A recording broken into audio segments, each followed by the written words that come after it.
दोस्तों आज की क्लास में एक इंपॉर्टेंट कॉन्सेप्ट जो बच गया था वो यहाँ पर आपके सामने शॉर्ट में देखने को मिलेगा। वो जो विचारक हैं उनकी किताबें जो कानून पर आधारित थी वो हम यहाँ पर एक बार आपके सामने रखना चाहते हैं। सबसे पहले आपका आता है अरस्तू का नाम। अरस्तू यहाँ पर पॉलिटिक्स और निकोमेन एथिक्स दो किताबें इन्होंने लिखी जो कि कानून को तर्क का शासन के रूप में स्थापित करने का काम करेगा। दूसरा नाम आएगा हॉब्स का। हॉब्स ने यहाँ पर लेवियाथन लिखी जहां पर संप्रभु का आदेश ही कानून है ऐसी अवधारणा इन्होंने व्यक्त करने की कोशिश करी, है ना। और उसके बाद में लॉक का नाम आया। इन्होंने कहा two treatise on civil government. इसमें बेसिकली इन्होंने क्या लिखा, इन्होंने प्राकृतिक अधिकार की रक्षा के लिए कानून अनिवार्य है ऐसा लॉक ने कहा। रूसो की बात आई तो सोशल कॉन्ट्रैक्ट, इन्होंने सामान्य इच्छा को कानून माना, ये आपको ध्यान रखना है। ऑस्टिन की बात आई तो इन्होंने province on the juris prudence determined इनकी एक किताब जिसमें इन्होंने संप्रभुता के आदेश को ही कानून माना, ये आपको ध्यान रखना है। केल्सन का नाम आया तो pure theory of the law इनकी किताब थी जहां पर कानून नियमों की शुद्ध व्यवस्था करता है ऐसा विचार इनका रहा। बेंथम का नाम आया, वही अधिकतम लोगों का अधिकतम सुख, कहां पर लिखा, principles of the morals and legislations किताब में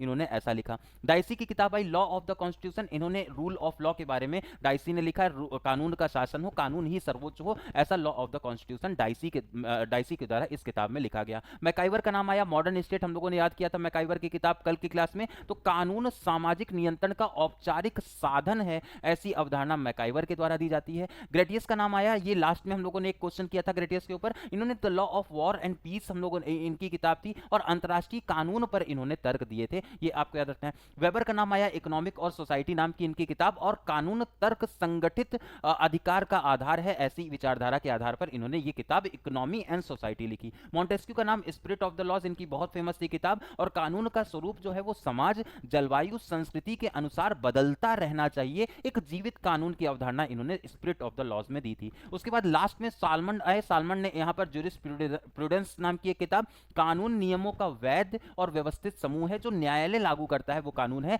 और मार्क्स आए तो इन्होंने अपनी the critique of the Hegel's philosophy of the right इन्होंने उस किताब में वर्ग शासन का औजार कानून को बताया। ये इंफॉर्मेशन उम्मीद है आपको अच्छी लगी होगी। कौन सी किताब जो है वो आपको सबसे ज्यादा उपयोगी लगी कमेंट सेक्शन में जरूर बताइएगा और अगला शॉर्ट किस टॉपिक पे होगा वो भी आप कमेंट सेक्शन में जरूर बताइएगा। नमस्कार।